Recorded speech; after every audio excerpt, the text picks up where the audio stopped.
संगमनेर तालुक्यातील धक्कादायक घटना. चक्क पाणी मिश्रित पेट्रोल विकला जात असल्याचा नागरिकांचा आरोप. संगमनेर तालुक्यातील साई बालाजी पेट्रोल पंप कसारे येथील काही व्हिडिओ समाज माध्यमांसमोर आले आहेत. यावेळी नागरिकांनी असा आरोप केला आहे की साई बालाजी पेट्रोल पंप कसारे येथे पेट्रोलमध्ये पाणी मिश्रित करून विकले जात आहे, त्यामुळे आमच्या गाड्या खराब होत आहेत. ज्या नागरिकांनी येथून पेट्रोल टाकले होते त्यांनी संतप्त होत रस्त्यामध्ये गाड्या आडव्या लावल्यात. त्यामुळे वाहनांच्या लांबच लांब रांगा लागल्या होत्या व रस्ता संपूर्णपणे जाम झाला होता. या संदर्भात काय कारवाई होते हे पाहणे महत्त्वाचे ठरणार आहे.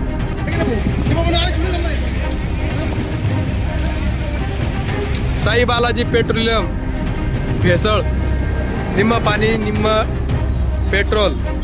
गिरायकांच्या गाड्या बंद पडल्या. 50 ते 60 गाड्या या ठिकाणी बंद पडलेल्या आहे.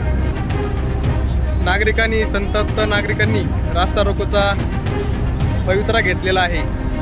तरी प्रशासनाने याची लवकरात लवकर दखल घ्यावी.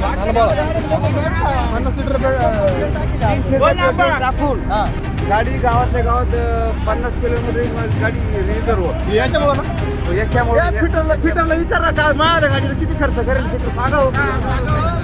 9,500 रुपये पैसे द्यायचे राहील. सगळा भ्रष्टाचार चालू आहे या ठिकाणी. प्रशासनाने लवकरात लवकर लक्ष द्यावे.